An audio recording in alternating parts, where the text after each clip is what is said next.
Moderator Brian, next question, please. Thank you. Well, now, this is Brian Moore. Don't I get a chance to add, or have I already been given 2 minutes? You have, sir. Okay. HCR 40 is a bill that is in committee in Congress. HCR 40 would put an end to any attempts to have America join the North American Union and would stop the construction of the NAFTA superhighway. As president, would you sign this bill if it made it to your desk? Chuck Baldwin, Constitution Party, 1 minute. I'm on public record all over America as stating that when I am sworn in as President of the United States, the New World Order comes crashing down. And that includes any and all of the above, whether it's the NAFTA superhighway, the North American Community, call it whatever you will. This integration of America into multinational and supranational organizations around the country, all of that stops when I become president. I believe that the biggest battle going on in America today is this very battle that you've addressed with this question. This is not a battle between conservatives and liberals or Republicans and Democrats. This is a battle between Americans and globalists. John McCain is a globalist. Barack Obama is a globalist. Chuck Baldwin is an American. I'm going to put America first, and I will refuse to allow this country, when I'm president, to form become part of any global entity. Thank you, Chuck Baldwin. Frank McAnulty, New American Independent Party, 1 minute. Well, this is one of those times when you hate to follow Chuck because there's not much else to say on this. I would definitely sign it. I'd walk over to Congress and get it to sign it, just so it'll be done quicker. The biggest problem with these agreements that have been signed is that we as Americans haven't gotten our fair share out of them. Of course, everybody wants to sign an agreement with us, a free trade, a North American Union, whatever. We're the richest country. They're just taking from us, and we're not getting back in exchange.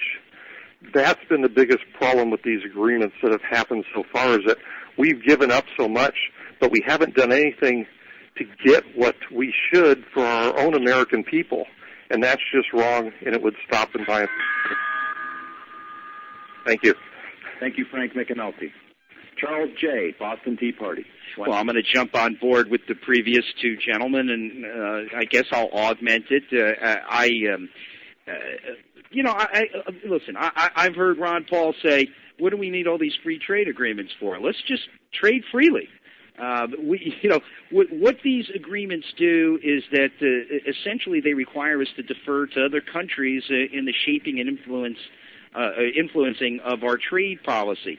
That detracts from our sovereignty, of course. We can trade with others, but we shouldn't be letting the foreign countries who have no responsibility to the American people help to shape that trade policy.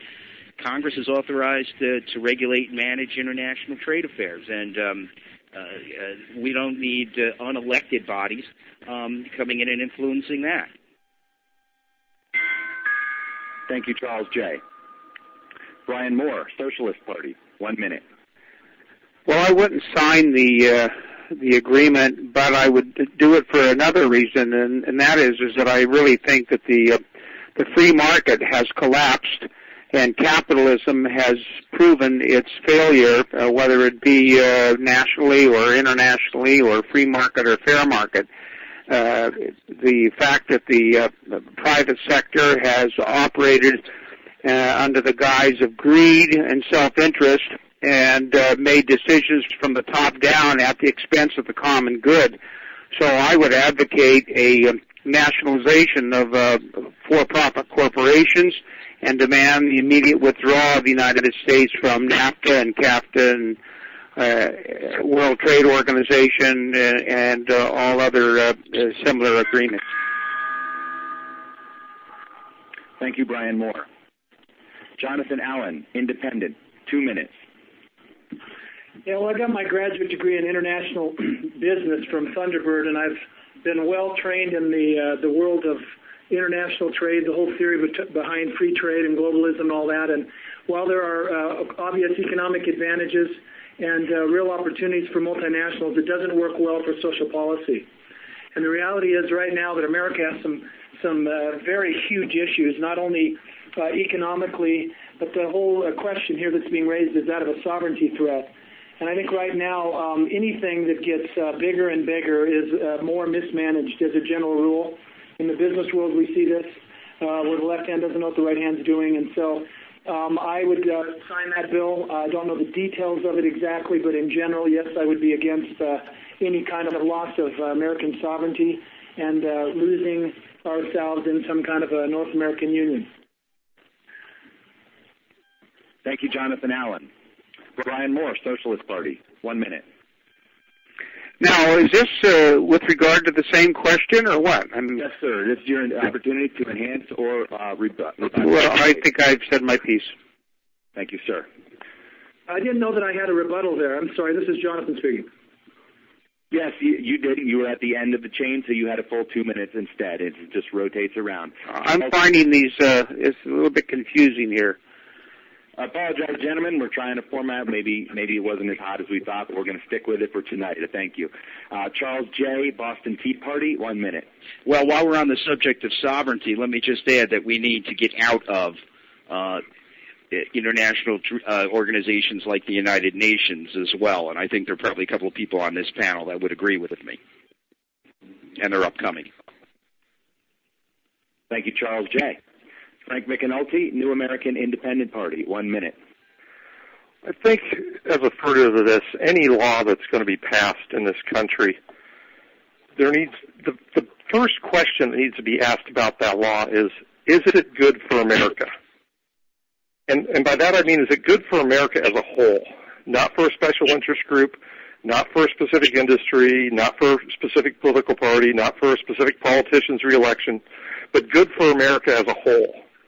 And I think if that was looked at as the first rule of passing a law, most of these trade agreements would not have passed, or they would have passed in a drastically different format that would have been much more to our advantage, much more to the advantage of everyone in America, should I say, rather than to the advantage of just the select few. Thank you. Thank you, Frank McAnulty. Chuck Baldwin, Constitution Party, 1 minute.